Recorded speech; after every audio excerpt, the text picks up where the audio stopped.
Bonjour, Bonjour. je suis Federica Luzzi. Nous sommes le 17 mars 2012. Il est 18h30 dans les locaux du Centre espagnol de Marseille, dans le cadre de la campagne de recueil des témoignages des militants associatifs espagnols organisée par la FACEF. J'interroge Valentina Santos Lozano du Centre espagnol. Si. Bonjour, Valentina. Bonjour. Je te demande de me dire, de te présenter, de me dire ton nom, ton prénom, tes deux noms, c'est là, et la date et le lieu de ta naissance. Alors, je m'appelle Valentina Santos Lozano. Je suis née le 23 juillet 69 à Marseille. Alors, mon père est arrivé d'Espagne en 64-65.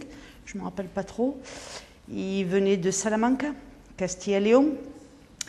Il est venu ici en France pour trouver du travail parce qu'en Espagne, il n'y en avait pas. Et en 67, il a connu ma maman. Ils se sont mariés le 2 avril 1967. J'ai une sœur qui n'habite pas en France, qui habite en Afrique. Et moi, je suis ici sur Aix-en-Provence. Voilà. C'est pour raconter un petit peu le début de nos naissances. Après, quoi dire de plus? Eh ben, mes parents se sont rencontrés au Centre espagnol de Marseille, à la rue Saint-Jacques, à l'Arac. Et nous, on est nés au Centre espagnol de Marseille, à la rue Saint-Jacques. Et on a grandi, on a évolué dans un milieu associatif. On a fait beaucoup de cours d'espagnol. On allait à la mission espagnole, on allait tous les samedis et dimanches au Centre espagnol.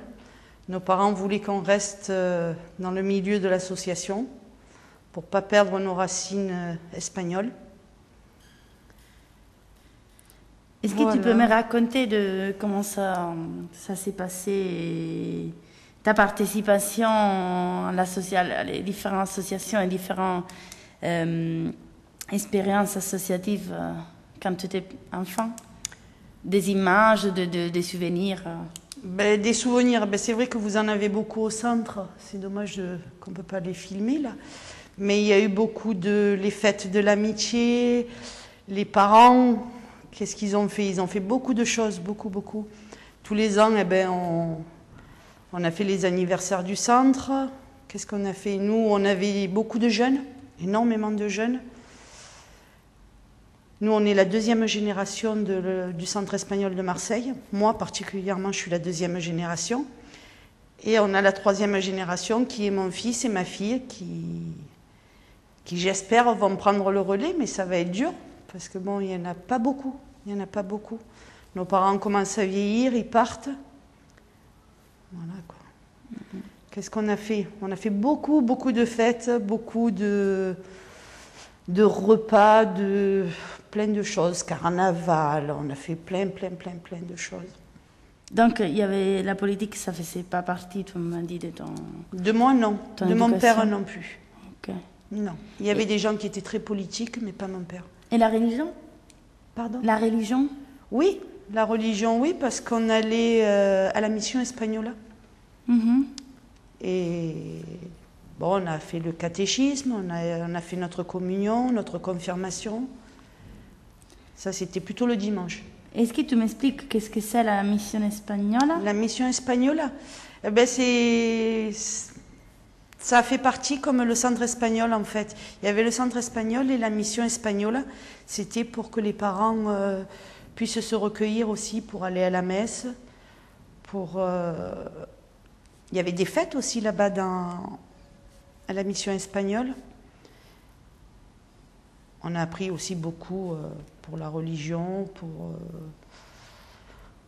on faisait aussi des pièces de théâtre à la mission espagnole. On a fait beaucoup de voyages. On est parti en Corse pour faire des pièces de théâtre. Voilà quoi. Ça, c'était le dimanche. Le samedi, c'était le centre espagnol et le dimanche, c'était la mission espagnole. Après, moi, j'ai 42 ans. Ça fait 42 ans que je vois toujours les mêmes personnes. Voilà. Donc, on peut dire que tu fais partie du centre espagnol depuis toujours? Oui, depuis toujours. Mais tu as la preuve pour ma fille qui a 14 ans, elle est née au centre espagnol et voilà quoi.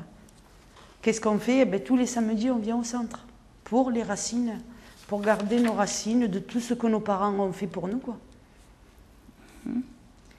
Explique-moi donc vraiment les raisons de ton engagement associatif.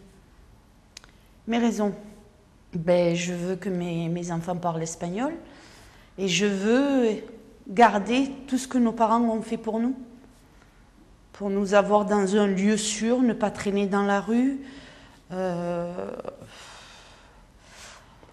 C'est vrai qu'on n'est pas sorti avec des amis français, on ne sortait pas avec des amis français parce que bon, nos parents ne voulaient pas. Il fallait aller à l'association, ils nous sentaient en sécurité, en fait. C'était la sécurité et puis voilà quoi. Et on a grandi dans le milieu de l'association quoi. Quoi qu'on faisait, eh ben, on le faisait avec nos parents, même s'il y avait beaucoup d'écart d'âge, eh ben, on participait avec nos parents. Et